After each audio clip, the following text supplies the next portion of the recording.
Hey everybody, Joel here. So I've picked up a 2000 Ford Excursion, and this is the center console cover that came out of the Excursion, and it was all cracked to pieces. It was in about 5 or 6 different pieces here. You can see where the cracks are.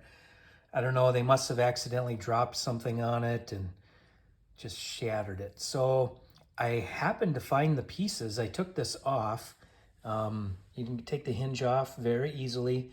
Just got these screws, and the pieces were all inside of the housing between here and the cover. So once I was able to identify that I had all of the pieces, I thought, well, why not take some JB Weld, because I had some of this stuff here from JB Weld, the PC7. Actually, I don't think that's a JB Weld product, but there is a JB Weld, this plastic weld here, that works really well too. So those are the two products that I just happened to have in the garage. I thought on a lark, I'll just try to put this thing back together and see what happens. So I did exactly that. I started putting it together, and it looks really sloppy, but this is the back side. So I've just been taking that white JB Weld, and it's hard as a rock now. It's like a putty. You knead it up like a putty, and then you put it right over where your joint needs to be welded, and it holds nice and fast.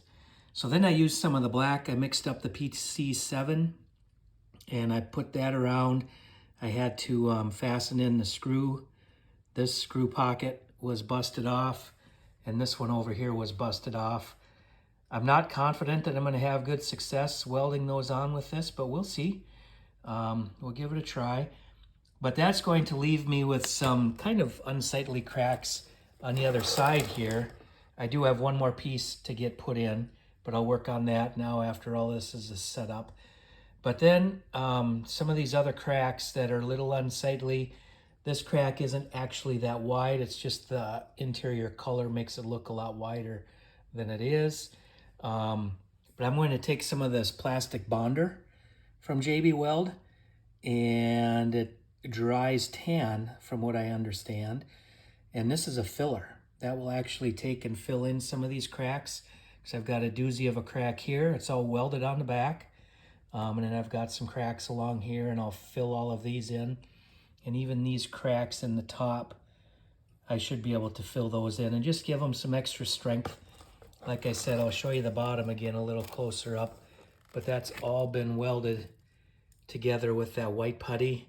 And then I've gone over and used up some of my black bonding agent also on there.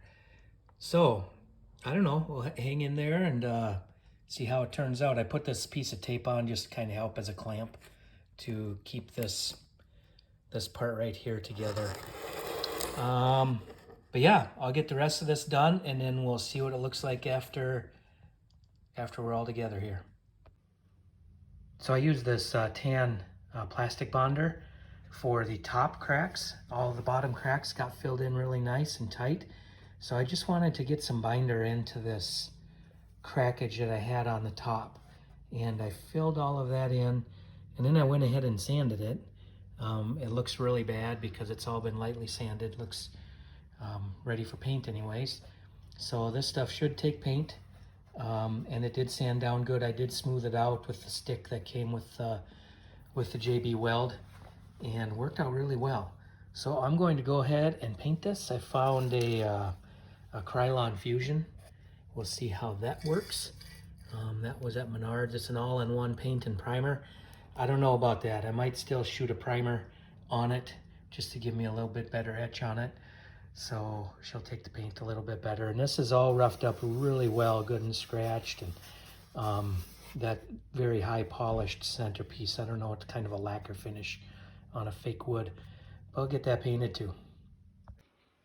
So I had a primer on it, but I went ahead and put a light coat of the final tan on top of it. So first little light coat is looking pretty good. The primer all looked good. It's got the contour still, didn't fill everything in.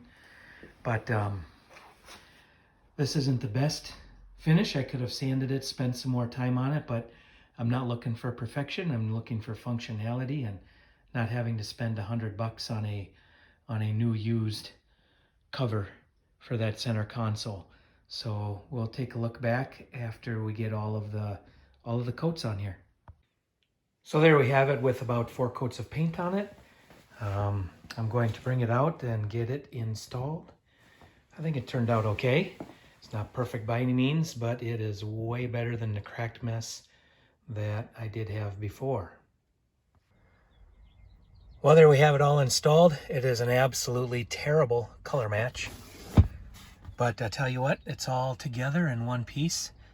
And once this thing starts to get a little use, I'm sure I got to get this thing cleaned out. It's going in for a clean here in about a week or so. But works fine. This one holding peg stays connected. I don't know if some of you other folks have had that problem, but I could epoxy that down in. But here's my underneath epoxy job, just welding. That JB Weld really holds nice and fast. So at least I didn't have to spend $100 on a different cover. So thank you for watching. We'll see you guys on the next video.